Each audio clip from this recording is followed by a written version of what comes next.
Okay, now we're going to do some grammar. We're going to learn a new lesson today, lesson 7, which is page 107 and 108. You should have gotten the attachment last night. This is on pronouns. A pronoun is used to take the place of a noun, to take the place of a person, place, or thing. So we know a noun names a person, place, or thing. So a pronoun is used to take the place of a noun. So instead of saying, Mrs. Toon is my teacher. Mrs. Toon teaches us math. Mrs. Toon teaches us reading. Mrs. Toon teaches at Sacred Heart. Mrs. Toon teaches us science. Mrs. Toon likes coffee. Instead of saying Mrs. Toon all the time, you would start off with Mrs. Toon so we know who you're talking about, and then you would say, she teaches us math. She teaches us science. She teaches at Sacred Heart. She likes coffee. Okay? So it replaces a noun, so you're not constantly repeating the same noun over and over again when you're talking about it. Now, the pronouns we're looking at today on page 107 are it, they, she, and he. So obviously she is used when you're talking about a female.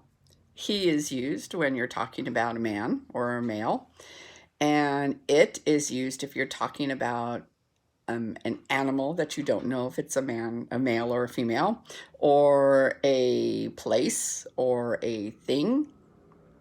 They is used when you're talking about more than one person. Okay, so we're going to look at this, look at the examples where it says the plane lands. We would use the pronoun it lands. Jill looks, we'd use the pronoun she looks. Jeff stands, we'd use the pronoun he stands.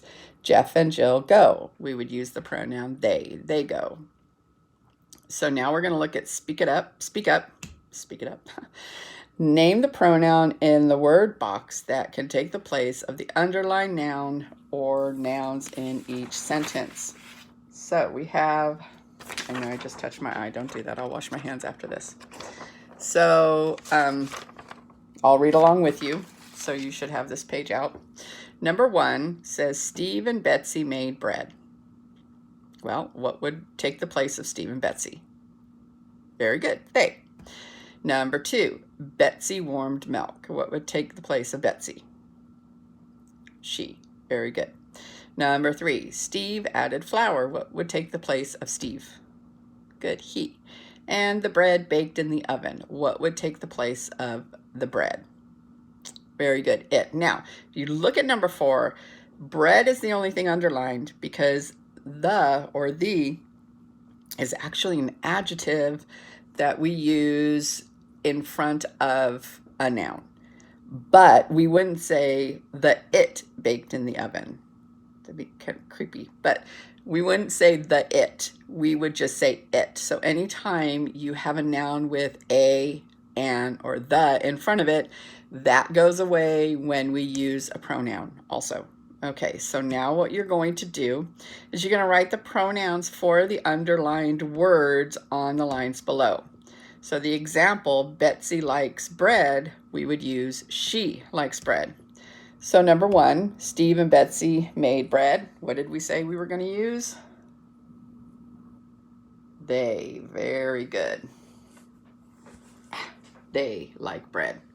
And number 2, Betsy warmed milk. Very good. We would use she. And yes, you can cross these out in the box as you write them. So I know you guys like to cross things out to make sure you got it. Okay. Number 3, Steve added flour. Would we use it added flour or he added flour? Very good, he. We don't want to call Steve an it. We don't know what Steve is like, and that would probably make him upset. And then the bread baked in the oven. Would we put the it baked in the oven or it baked in the oven?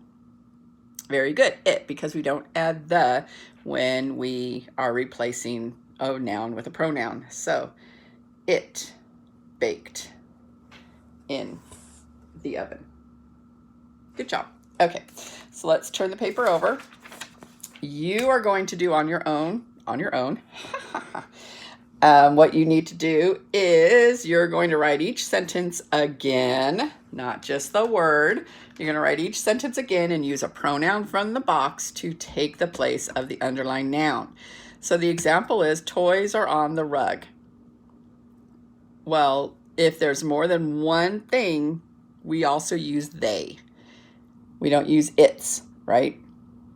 That is a contraction for it is, or a possessive noun, meaning it owns it. So we'll talk about those later, later in the week. So you have the choice of they, she, and he. So when you're looking at more than one person, you have more than one thing or more than one animal, you would also use they. So they are on the rug, so I would go ahead and cross out they because you're not going to use they again. Tony picks up books or toys, so you're going to rewrite it using the pronoun. And Lucy cleans the rug, and you're going to rewrite that using the pronoun. Make sure you use capitals at the beginning and periods at the end. Okay, so now we're going to proofread Emily's note, and we're going to find 2 mistakes using pronouns, so we're going to correct each mistake. So usually when we correct, we either underline something that needs to be capitalized, or we circle the wrong punctuation, or we add the punctuation. This time we're going to cross the word out and write the correct pronoun above. So I already have mine written out on my handy dandy tiny little whiteboard, and you guys get your red pen out. I'll wait a couple seconds for you to get your red pen. Or you can stop the tape and get your red pen started again. So let's read this. Mom, Tim put the dishes away. They was careful. Well, Tim's the only one that put it away, right? So I think they would be wrong. So let's cross out they. What pronoun would we use for Tim? Very good. We would use he.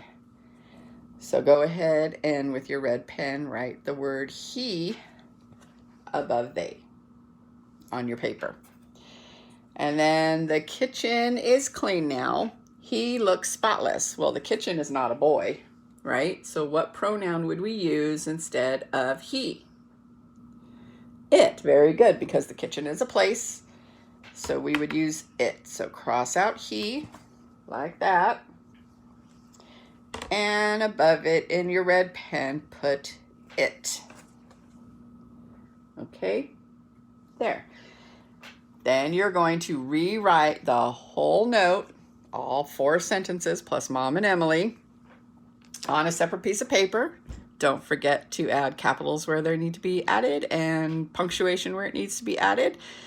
Don't worry about doing the writing wrap-up. We don't do that. And on the other pages you're doing later on, the page 39 and 40, don't worry about doing the writing application on that either. Okay, we'll talk to you later. Bye.